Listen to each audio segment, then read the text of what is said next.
Route 66, also known as the Main Street of America or the Will Rogers Highway, has been given various names over time. In John Steinbeck's 1939 novel, The Grapes of Wrath, it is famously referred to as the Mother Road. Despite its diverse titles, the road's origins were modest, initially consisting of a patchwork of paths, some of which were merely dirt tracks. However, its history is rich, with certain segments tracing back to significant events like the Trail of Tears in 1830. Notably, in 1857, the War Department instructed Lieutenant Edward Beale to construct a government-funded road along the 35th parallel.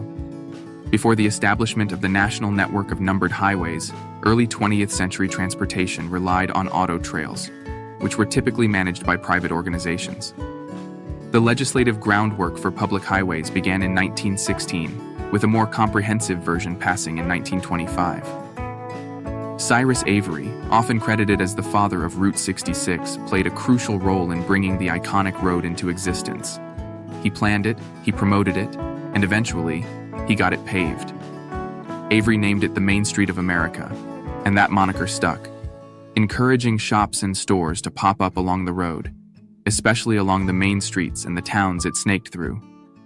Route 66 was advertised as the shortest route between the Great Lakes and the Pacific Coast. Route 66 not only shortened the distance between Chicago and Los Angeles by over 200 miles, but also offered a picturesque journey through notable landmarks such as the Texas Panhandle and the Grand Canyon in Arizona. The timing was perfect. The automobile boom was well underway. In 1910, there were 180,000 registered vehicles. By 1920, that number had just jumped to 17 million. Cars changed so much about daily life here in America. Cars were easy and fast. Horses took too much prep time. Cars offered more flexibility than trains, and cars also provided freedom. The advent of Route 66 brought about significant transformations in family dynamics, employment opportunities, and the freedom to embark on spontaneous adventures. With the accessibility provided by the highway, owning a car became attainable for nearly everyone, opening up new possibilities for travel and exploration. To help promote this new cross-country road, they held a race in 19. Athletes ran from coast to coast, a 400-mile marathon, with 400 miles of it on Route 66. It was called the Bunyan Derby. Several dignitaries greeted runners along the way, including actor Will Rogers. In 1932, an advertisement appeared in the Saturday Evening Post urging Americans to utilize Route 66 for their journey to Los Angeles to attend the Olympic Summer Games. For thousands of Americans during the Depression, Route 66 also became the road of opportunity as they made their way to California in the hopes of a better life. This includes the thousands of families that had to leave their farms due to the Dust Bowl in the 1930s.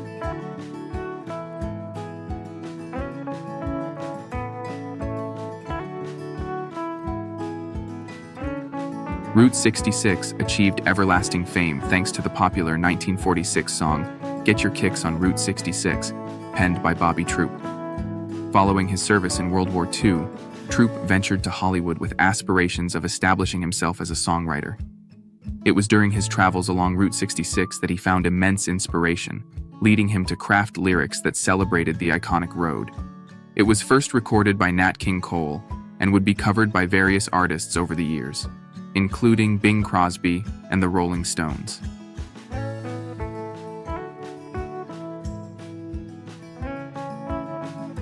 Additionally, there was a television series appropriately titled Route 66, which aired from 1960 to 1964.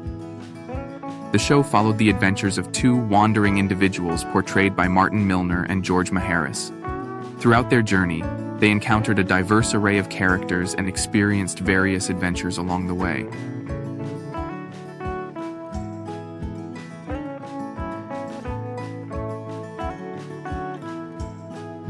President Eisenhower's good intentions for building highways would actually be the demise of Route 66. You see, President Eisenhower was impressed by Germany's Autobahn highway network during the war. It gave them a strategic advantage. He thought President Eisenhower had also traveled in a U.S. military motor convoy from Washington, D.C. In 1919, it took a staggering 62 days for a journey from Chicago to San Francisco, which left a lasting impression on the individual involved. With these lengthy travels firmly ingrained in his memory, he went on to authorize the Federal Aid Highway Act in 1956. This groundbreaking legislation paved the way for the establishment of the expansive 47,800-mile interstate highway system across America, rendering Route 66 largely obsolete. His intentions behind this pivotal act were twofold in nature. One, it could and would benefit military operations, and two, it would fuel economic growth. Interstate 40 would eventually take over much of the route, and Route 66 fell by the wayside. It was decommissioned by the federal government in 1985.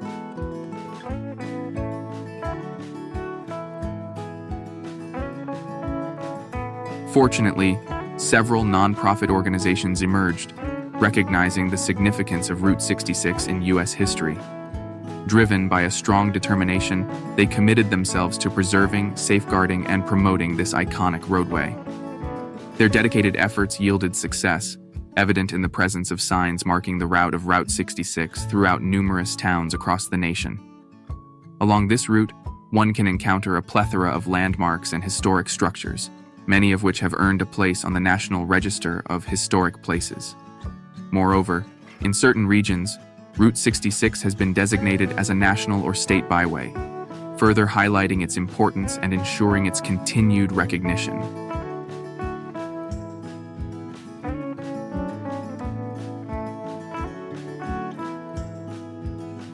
If you find yourself traveling through that part of the country, pick up a Mother Road Route 66 passport book. Some states, like Oklahoma, have their own Route 66 passport book. These give you great ideas of historical and fun places or businesses to stop. It's a bit like a scavenger hunt, if you will. It helps to remember this iconic road. It helps to keep history alive.